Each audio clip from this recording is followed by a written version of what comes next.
पाकिस्तान बार बार भारत को परमाणु हथियार का धोस देकर डराने की कोशिश करता है। वो पाकिस्तान भारत को परमाणु मिसाइल का धमकी देता है, जो भारत से एक बार नहीं तीन बार मुंह की खा चुका है। ऐसे में भारत को अपने एयर स्पेस के साथ साथ अपने महत्वपूर्ण शहरों जैसे देश की राजधानी को बचाना सबसे जरूरी है, क्योंकि देश की राजधानी में राष्ट्रपति भवन और संसद भवन होने के साथ साथ सेना के मुख्यालय भी मौजूद हैं, जो दुश्मन के हमले का जवाब देने के लिए आदेश देते हैं। ऐसे में इन सभी महत्वपूर्ण स्थानों को बचाना भारत की प्राथमिकता है। ऐसे में सवाल है कि भारत के पास वो कौन सी एयर डिफेंस सिस्टम या मिसाइल डिफेंस सिस्टम मौजूद है जिनके दम पर भारत निश्चित है कि भारत पर अगर किसी तरह का मिसाइल अटैक या परमाणु अटैक होता है तो वह उन्हें हवा में ही नष्ट कर सकता है। ध्यान देने वाली बात है कि भारत को न सिर्फ मिसाइलों के हमले की चिंता करनी चाहिए, बल्कि आजकल के घातक और एडवांस ड्रोन से भी भारत को चिंता करने की जरूरत है। न सिर्फ ड्रोन्स बल्कि दुश्मन हेलीकॉप्टर हाईजैक करके विस्फोटक द्वारा भी हमला कर सकता है। ऐसे में सवाल है कि अगर भविष्य में कभी भारत को ऐसी स्थिति का सामना करना पड़ा तो इन हमलों को नाकाम करने के लिए भारत के पास कौन कौन से बैलिस्टिक मिसाइल शील्ड मौजूद हैं, जो भारत को मिसाइल हमले, ड्रोन हमले या अन्य प्रकार के हमले से बचाने में सक्षम है। तो आज के इस वीडियो में हम भारत के ऐसे ही शील्ड के बारे में जानेंगे, जो न सिर्फ भारत के एक शहर को बल्कि भारत के हर छोटे बड़े शहर को दुश्मन के हमले से बचाने की कुव्वत रखता है।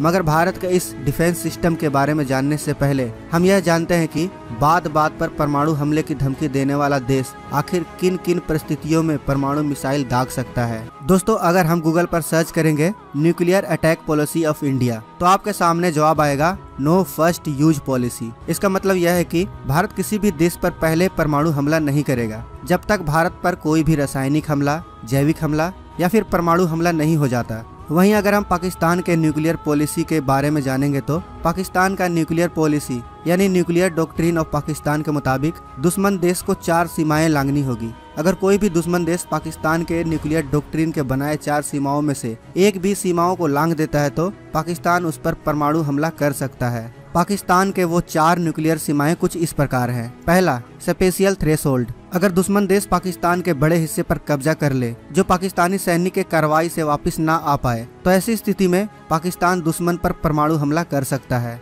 दूसरा, मिलिट्री थ्रेशोल्ड। पाकिस्तान का पूरा डिफेंस सिस्टम तबाह हो जाए, पाकिस्तानी सैन्य शक्ति को नष्ट नाबूद कर दे दुश्मन, तब भी पाकिस्तान परमाणु मिसाइल एक्टिवेट कर सकता है। तीसरा, इकोनॉमिक थ्रेशोल्ड।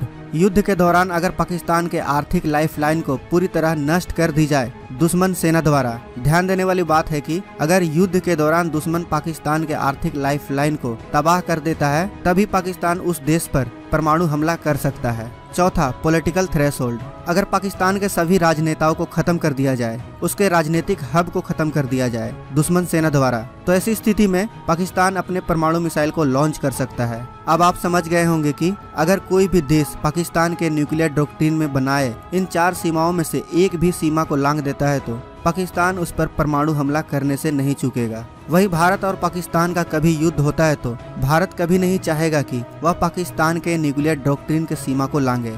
तो जाहिर है दोनों देश एक दूसरे पर पहले परमाणु हमला नहीं करने वाले। लेकिन इस बात को हमें कभी भूलना नहीं चाहिए कि दोनों देशों में धार्मिक कट्टरता के मानसिकता वाले लोगों का अस्तित्व है। ऐसे में अगर न्यूक्लियर वेपन किसी गलत हाथों में पड़ गया, जैसा कि पाकिस्तान के न्यूक्लियर वेपन के जनक कहे जाने वाले अब्दुल कादिर खान पर संगीन आरोप लग चुके हैं। पाकिस्तान के न्यूक्लियर वेपन के फादर कहे जाने वाले अब्दुल कादिर खान पर आरोप है कि उन्होंने गुप्त और इलीगल तरीके से ईरान, लीबिया और नॉर्थ कोरिया को न्यूक्लियर हथियार का फॉर्मूला दिया है। अगर ऐसा हुआ कि न्यूक्लियर हथियार पाकिस्तान प्रायोजित आतंकवादियों के हाथ लग गया और ये आतंकवादी संगठन पाकिस्तान के पहुंच से भी दूर जा निकले, जैसा कि हमारे सामने हो ही रहा है, पाकिस्तान आज खुद इन आतंकवादियों के साए में जी रहा है और खुद इस आतंकवाद के जख्म को झेल रहा है। अगर ऐसे ही किसी आतंकवादी संगठन के हाथों में न्यूक्लियर बॉम्ब और उसे डिप्लॉय करने का बटन हाथ लग गया तो स्वाभाविक है भारत पर न्यूक्लियर हमला हो सकता है। अब सवाल है कि क्या भारत असंवैधानिक और टेररिस्ट न्यूक्लियर अटैक को न्यूट्रलाइज करने के लिए तैयार है? क्या भारत के मिसाइल डिफेंस सिस्टम में ऐसी ताकत है जो एक न्यूक्लियर मिसाइल को आसमान में ही मार गिरा सके? क्या भारत के डिफेंस सिस्टम में भारत के लोगों की न्यूक्लियर हमले से बचाने की काबिलियत है? जैसा कि हमने वीडियो के शुरुआत में ही यह जाना कि देश की राजधानी दिल्ली को दुश्मन के मिसाइलों से सुरक्षित रखना भारतीय डिफेंस सिस्टम की सबसे बड़ी प्राथमिकता है, क्योंकि देश की राजधानी में राष्ट्रपति भवन और संसद भवन के साथ साथ भारत के तीनों सेनाओं जल, थल और वायु सेना का मुख्यालय मौजूद है। इसलिए दिल्ली की सुरक्षा की सबसे बड़ी परत NASAMS 2 के माध्यम से किया जाएगा। यह स्ट्रिंगर सतह से हवा में मार करने वाली मिसाइलों, बंदूक प्रणालियों, एमराम्स मध्यम दूरी के मिसाइल जैसे विभिन्न हथियारों का एक संयोजन होगा जो 3 आयामी सेंट्रल रडार पर आधारित होगा। यह प्रणाली इमारतों के आसपास भी शूटिंग करने में सक्षम होगा। इससे 9/11 जैसे बेहद करीबी हमलों से भी आसानी से बचाया जा सकेगा। इसके अलावा दिल्ली की मिसाइल शील्ड की सबसे बाहरी परत DRDO द्वारा विकसित की जा रही स्वदेशी 2 स्तरीय बैलिस्टिक मिसाइल रक्षा प्रणाली यानी BMD द्वारा की जाएगी। इस प्रणाली की AAD यानी उन्नत वायु रक्षा और PAD यानी पृथ्वी वायु रक्षा इंटरसेप्टर मिसाइलों को वर्तमान में दुश्मन के मिसाइलों को रोकने के लिए बनाया गया है, जो 80 से 100 किलोमीटर की ऊंचाई से 2000 किलोमीटर की दूरी तक टारगेट को खत्म करने में सक्षम है। इसके बाद सुरक्षा की दूसरी परत उच्च स्वचालित और मोबाइल S-400 सिस्टम के माध्यम से होगा, जिसमें 120 किलोमीटर, 200 किलोमीटर, 250 किलोमीटर और 380 किलोमीटर की अंतर दूरी वाली मिसाइलें होंगी। ये मिसाइल रडार, लॉन्चर सहित कई खूबियों से लैस होंगी, जिनके रहते दुश्मन का ना तो कोई ड्रोन्स भारत का कुछ बिगाड़ पाएगा और न ही दुश्मन का कोई मिसाइल। तो दोस्तों, भारत के इन शानदार एयर डिफेंस सिस्टम के लिए एक लाइक तो बनता है। साथ ही आपको ऐसे ही वीडियो चाहिए तो इस चैनल को सब्सक्राइब जरूर करें और बेल आइकन को दबाकर ऑल पर क्लिक जरूर करें। तो आज के इस वीडियो में बस इतना ही। मिलते हैं नेक्स्ट वीडियो में। तब तक आप अपना और अपनों का ख्याल रखें। जय हिंद, जय भारत। दोस्तों, अगर आपको ये वीडियो पसंद आए तो वीडियो को लाइक करें, सब्सक्राइब करें और इस घंटे को बजाय ऑल प्रेस करें हमारी वीडियो सबसे पहले देखने के लिए।